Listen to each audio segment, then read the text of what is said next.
Antes de empezar este episodio te invitamos a que veas los anteriores y te suscribas a nuestro canal. Telepatía Peronista, venimos a comunicar la utopía. Empecemos.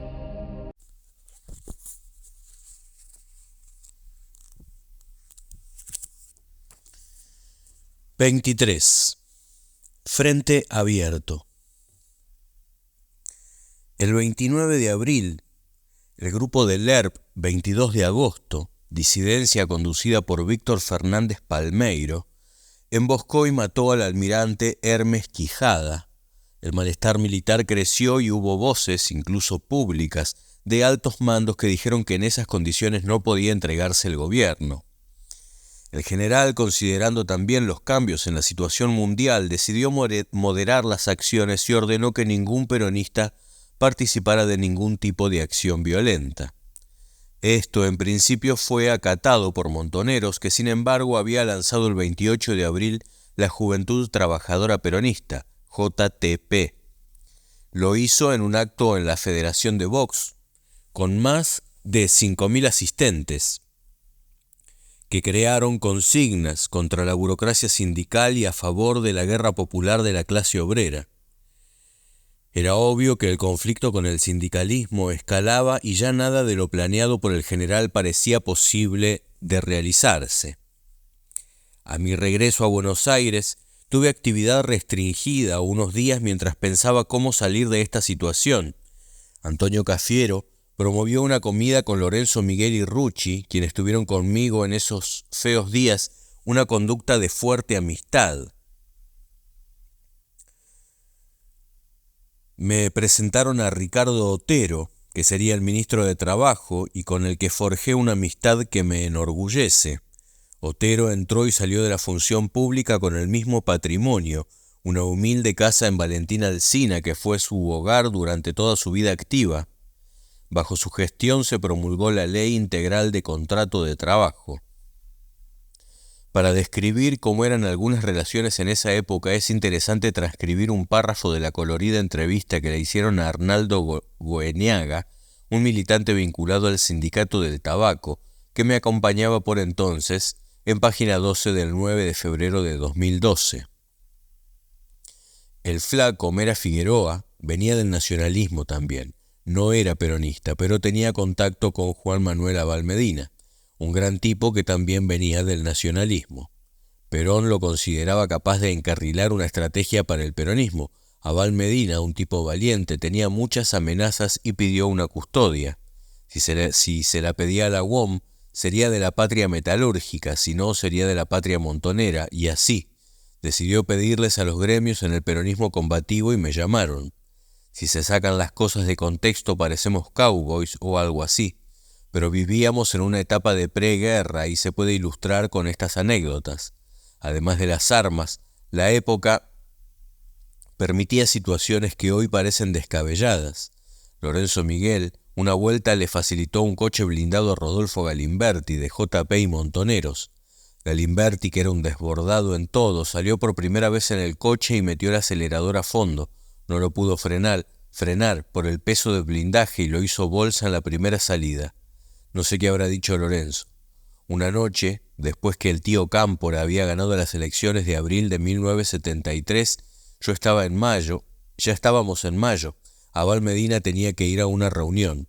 Sacamos los Fiat, manejaba el flaco Mera Figueroa. Adelante iba Abal Medina con un 38 corto y un 357.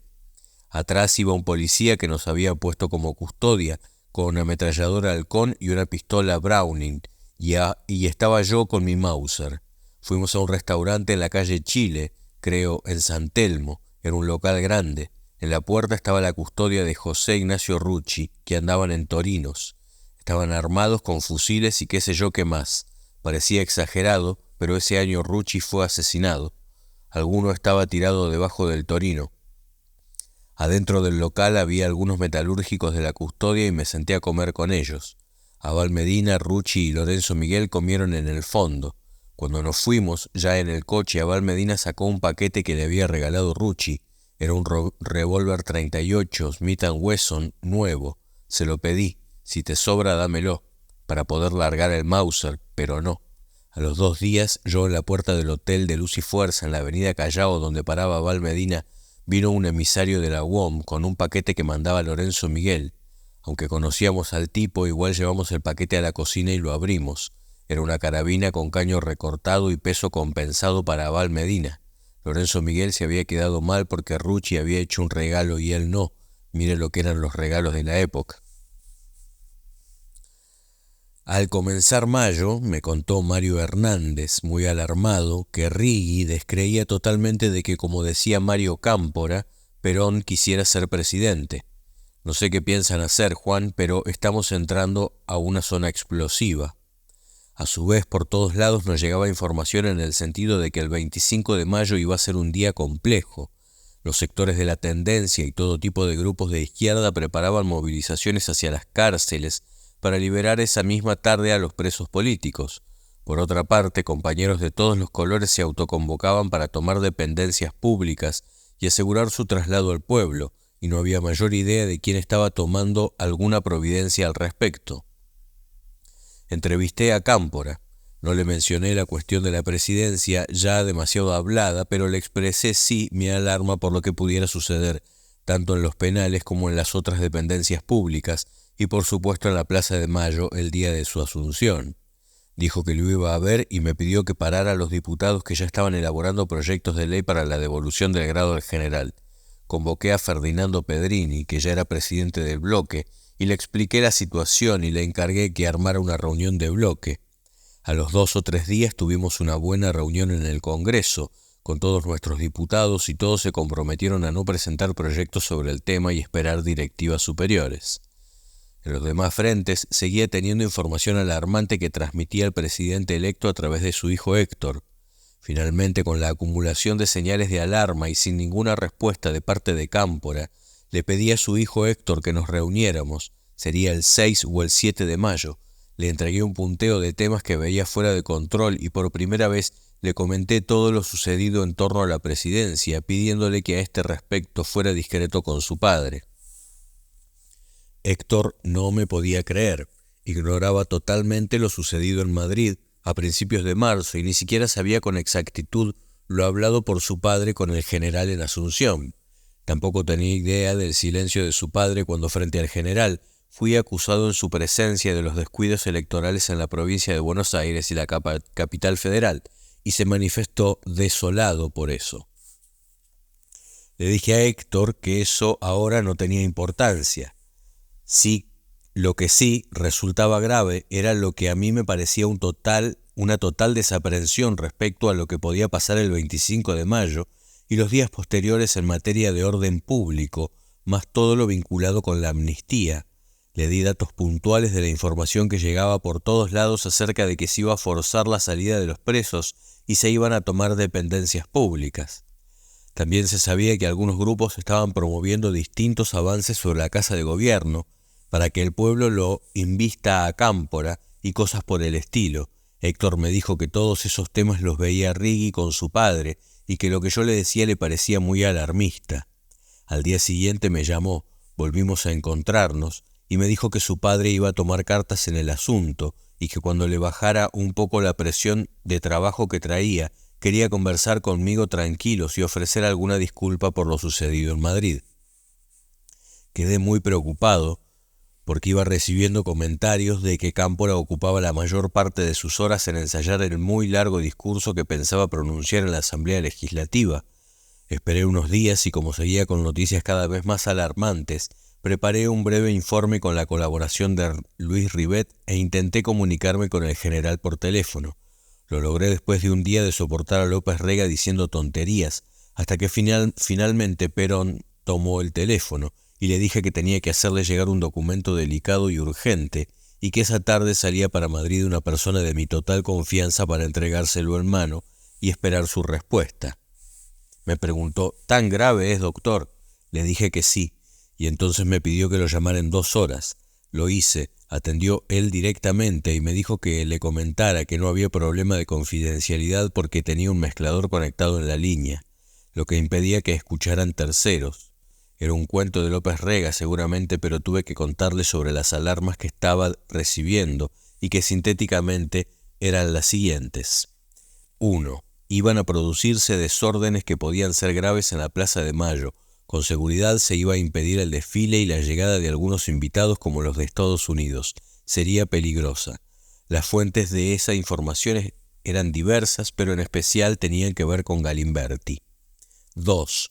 Desde el 24 se iban a amotinar los presos políticos en varias cárceles con seguridad en Devoto y agrupaciones de izquierda iban a intentar tomar los penales. 3. Todos los proyectos de amnistía que estaban circulando eran totalmente indiscriminados, es decir, que se postulaba que quedaran en libertad todos los presos que hubieran actuado con un móvil político, aunque proclamaran que iba a continuar en la acción. 4. A partir del mismo 25 o en algunos casos desde unos días antes, iban a ser tomadas por distintos grupos numerosas dependencias públicas. Le dije lo que era verdad, que yo no estaba en condiciones de controlar las cosas, porque no tenía poder. El general me preguntó si había informado a Cámpora de todo esto, y le dije que sí, a través de su hijo. Me dijo, no me extraña, que tenga temor de verlo luego de lo que vimos aquí, y me encargó que no dejáramos que la izquierda se quedara con el mérito de las libertades, y agregó, haga lo que sea necesario para que quede claro que son obra del peronismo.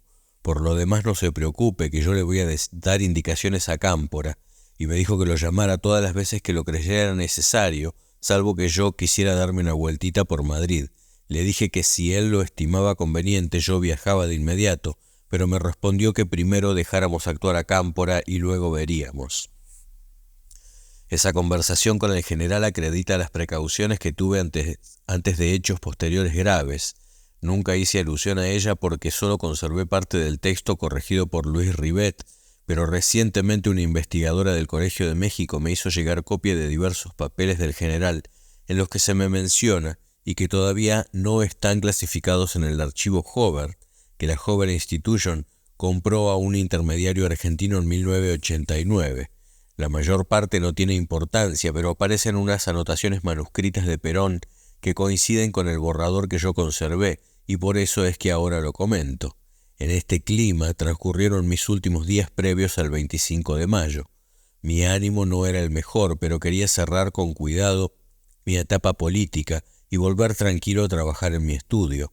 De hecho, toda la semana previa al 25 fui varias horas por día por el estudio de la calle Reconquista a ver los pendientes del año y medio que tuve todo abandonado. El doctor Cámpora, mientras tanto, realizó el 22 de mayo la asamblea multipartidaria en el restaurante Nino, con la presencia de más de 30 partidos y organizaciones políticas.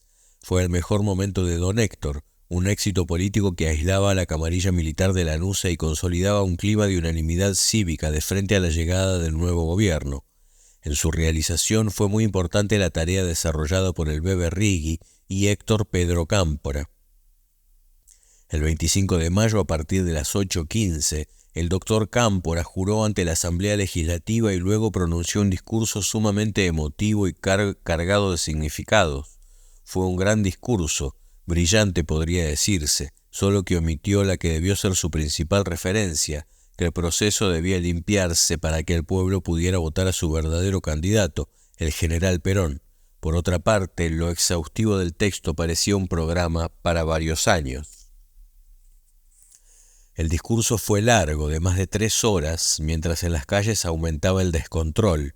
Era lógico que así sucediera con las presiones acumuladas en tantos años de proscripciones y represión, pero el programa planeado por el gobierno de Lanusse debió levantarse y hubo desórdenes que dejaron un saldo de por lo menos 2 muertos y algunas delegaciones importantes, como la del presidente de Uruguay y la del secretario de Estado de Estados Unidos, que no pudieron ingresar a la ciudad, a la Casa de Gobierno. Asistí al Congreso y a la Casa de Gobierno, donde saludé y felicité a Cámpora, a su señora, a sus hijos y a varios de sus ministros. Luego me fui a casa con la intención de desconectarme, ya que no podía hacer nada, pese a tener confirmado que habría desórdenes en varias cárceles. A las 8 de la noche el teléfono sonó de manera insistente y finalmente atendí. Era el general en persona. Me dijo, «Doctor, ¿qué está pasando?». Le dije que había desórdenes, pero que no tenía más información fuera de la pública. Perón me dijo que según le comentaba López Rega había muchos muertos en la Plaza de Mayo. Le respondí que eso no era cierto, pero sí era cierto que se habían escuchado algunos disparos aislados. Hubo que suspender el desfile, escupieron e insultaron a las tropas, me dijo el general, levantando mucho la voz.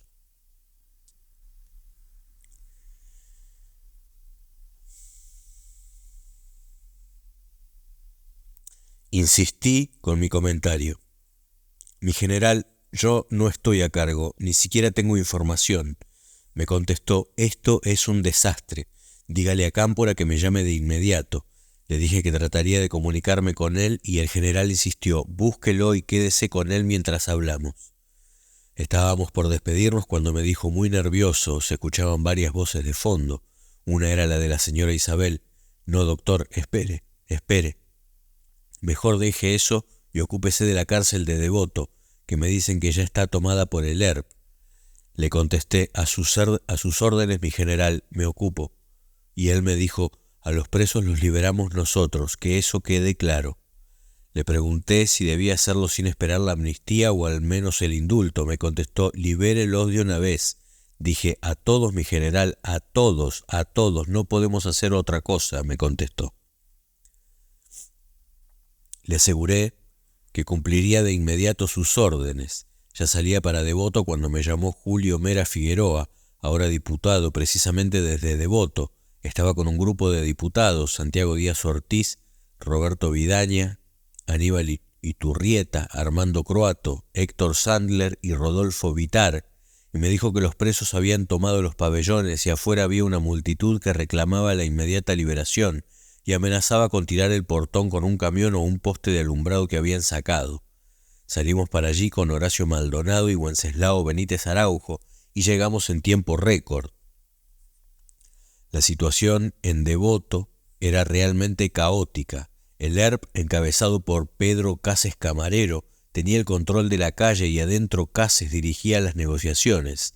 Hablaba por teléfono con Riggi, que le pedía tiempo. Traté de demorar las cosas al máximo, pero aquello explotaba y finalmente decidí ordenar que los presos salieran. No me gustaba aquello, pero lo contrario habría sido una batalla campal con quién sabemos cuántos muertos. Yo no tenía ninguna autoridad formal, pero mi posición en el movimiento y el ser conocido en el mundo político que siempre actuaba siguiendo las directivas del general me daban margen para hacerlo. Consigna Marcelo Larraquí en su libro Primavera Sangrienta el siguiente testimonio de Cases Camarero. Después de hablar por teléfono con Riggi, volví a la pasarela y empecé a hablar con la movilización por segunda vez. Me piden que ustedes se vayan. No, decía la gente. Creo que deberían quedarse porque son la garantía de la libertad. Y enseguida, no sé de dónde salió, se abrió el cielo y apareció Abal Medina. Llegó a la pasarela y me pidió el megáfono. Venía con un rollo de papel blanco en la mano y empezó a hablarles a las masas de la historia argentina, el rosismo, la resistencia peronista, Frondizi, y Mario Hernández, el abogado, se le acercó y le susurró, sin darse cuenta de que salía por micrófono, «Ay, Abal, por ese camino vas mal». Y Abal cortó bruscamente y dijo, «Por todo lo dicho, quedan en libertad». Me enteré cuando él lo dijo. La movilización lo aplaudió y Abal seguía con el papel blanco. Yo pensaba que era el del indulto. Cuando bajamos por las escalinatas, el jefe de la guardia del penal me gritó, «Cases, ¿dónde está la lista?» Y le dije a Abal, «Dame el papelito». Me da el papelito, lo abro, en blanco. Era una hoja tamaño A4. Además, con el énfasis del discurso estaba toda arrugada. «Nos vamos igual», me dice. Y les dije a los compañeros, «Salen». No tengo un recuerdo alegre de esa noche, todo lo contrario. Ver salir a los miembros del ERP, formados y saludando con el puño en alto de manera evidente a seguir la guerra revolucionaria, era el cumplimiento de la pesadilla que había imaginado desde el comienzo de la campaña electoral. Con el apoyo de varios sindicatos que mandaron ómnibus, trasladamos a todos los presos que quisieron al local del movimiento peronista de Avenida La Plata. A pesar de que en Madrid era ya muy tarde, llamé al general y al disculparme por la hora dijo que estaba esperando mi llamado. Le referí lo sucedido cumpliendo sus órdenes, incluida la salida militar del ERP, y me dijo que estaba bien, que cualquier otra acción hubiera sido peor, que el gobierno era una calamidad, que no me preocupara y que ya se encaminarían las cosas. Agregó que, contrariamente a lo que yo le había dicho de Plaza de Mayo, él sabía que había por lo menos 5 muertos y 70 heridos de bala. Lo saludé con afecto y fue muy cálido conmigo. Los días posteriores al 25 se aprobó en el Congreso de manera unánime la ley de amnistía sin ninguna distinción y de ejecución inmediata, por lo que fueron liberados los pocos detenidos políticos que aún permanecían en prisión. La ratificación que esto implicaba a lo hecho el 25 de la noche no cambiaba mi juicio negativo de conjunto respecto a que debió haberse tomado alguna providencia en relación con quienes proclamaban abiertamente la continuidad de sus acciones. Hoy esto puede parecer antipático, pero era entonces mi convicción y continúa siéndola hoy. Era sencillamente absurdo liberar a quienes proclamaban que iban a continuar en la guerra revolucionaria. En el caso de Lerp, el absurdo llegó al extremo de que proclamara que no iba a ser blanco de sus ataques el gobierno electo, pero sí las Fuerzas Armadas y las empresas del capitalismo concentrado. El 30 de mayo en el Plaza Hotel se hizo la fiesta del casamiento de Silvia Helbard. Su padre, el ministro de Economía, José Ber Helbard, me llamó en los días previos y ese mismo día para asegurarse de que asistiera. Era conocido que yo no participaba de muchos eventos sociales. En este caso decidí ir porque Helbard requería todo el apoyo posible para poder llevar adelante su política de acuerdos, diseñada por el general. Según la prensa, era un nuevo intento del padre de la novia en su política tendiente a integrar y buscar coincidencias, aunque el Plaza Hotel fuera un ambiente totalmente distinto. La recepción ofrecida por Helbard y su esposa, Dina Haskell, tuvo 1.500 invitados y el ministro recibió a cada uno acompañado de su custodia. Cuando llegué, Helbard estaba en la puerta saludando y me retuvo con él, lo mismo hizo cuando llegó José Rucci. Entre los invitados estuvieron el vicepresidente Solano Lima, López Rega, Emilio Arjardoy, Alfredo Gómez Morales, Alejandro Romay, Carlos Silvestre Benís, Dardo Cunio, Aldo Ferrer, Horacio Tedi, Santo Lipesker, Julio Bronner, Julio Korn, Enrique Silverstein, el embajador de Estados Unidos, Martha Lynch y casi todo el gabinete de ministros. No pudimos separarnos de Helbard en toda la noche y se difundieron mucho las fotografías que muestran a Helbard entre dos sonrientes, Abal Medina y Rucci. López Rega se acercó varias veces intentando conversar conmigo y haciéndose el amigo. Contesté a sus tonterías con el mínimo de educación. Helbard nos retuvo toda la noche a Rucci y a mí a su lado, y en 2 ocasiones quiso convencernos de que incorporáramos al grupo a López Rega, lo que tomamos en broma. En un momento dijo, no le creen problemas al general en su frente interno, frase a la que en ese momento no le dimos importancia y que reaparecería en circunstancias menos sociales. El 4 de junio, el ministro Righi dio su discurso ante oficiales de la Policía Federal en el Departamento Central, acompañado por el jefe general retirado Heraclio Ferrazano, señalando que no habría más persecuciones y que de las armas policiales no saldrían más las soluciones de los conflictos. En la Argentina, nadie será perseguido por razones políticas, nadie será sometido a castigos o humillaciones adicionales a la pena que la justicia le imponga. Respecto a la violencia, dijo, ha sido una constante en el país en los últimos años porque el mal ejemplo vino de arriba. Al final agregó que el pueblo ya no es el enemigo, sino el gran protagonista. Fue un discurso impecable desde el punto de vista político y jurídico, pero más bien recibido por los mandos policiales que incluso iniciaron un abucheo cuando Righi iba saliendo. En unos pocos casos desde los días previos al 25 de mayo y en muchos otros en los posteriores, se desencadenó una verdadera ola de ocupaciones de dependencias públicas por grupos de todos los sectores del peronismo y algunos de la izquierda. Visité primero al Bebe Righi y luego al doctor Cámpora para decirles que con seguridad esa situación estaba siendo exagerada y usada con el general para implementar su animosidad contra el gobierno. Righi volvió a decirme que mi óptica era muy alarmista y que no había nada concreto que le indicara que el general tuviera intenciones de acceder a la presidencia. Me pareció muy grave esto, ya que el Bebe no solo era el ministro del Interior, sino también el principal operador político de Cámpora, por lo que le pedí que extendiéramos la reunión para contarle todo lo que yo sabía del tema.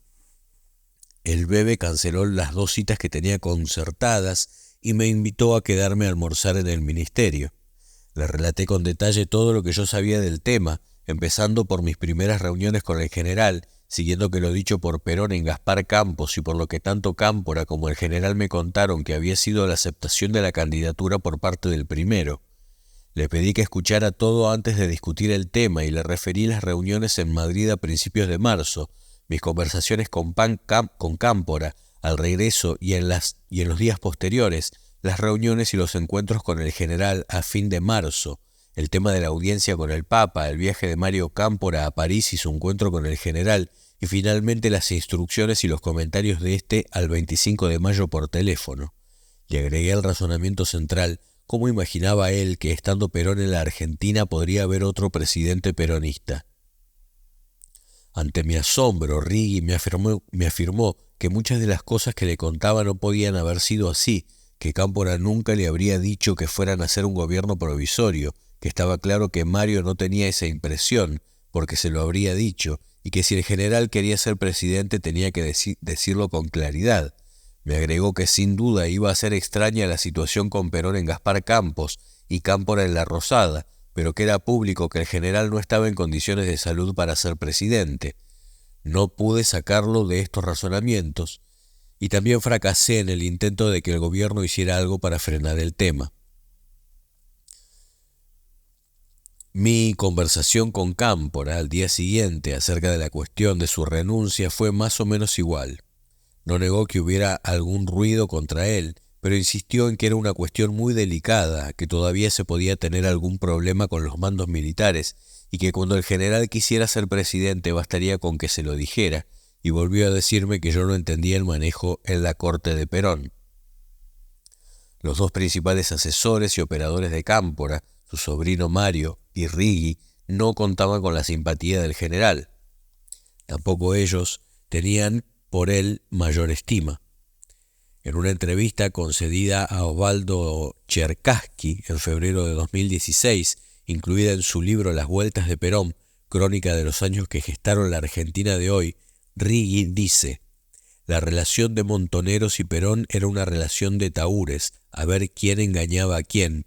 Yo no tengo una gran admiración por el personaje Juan Perón, ni tampoco me parece que el peronismo sea una maravilla. Antes había definido al general como un manipulador.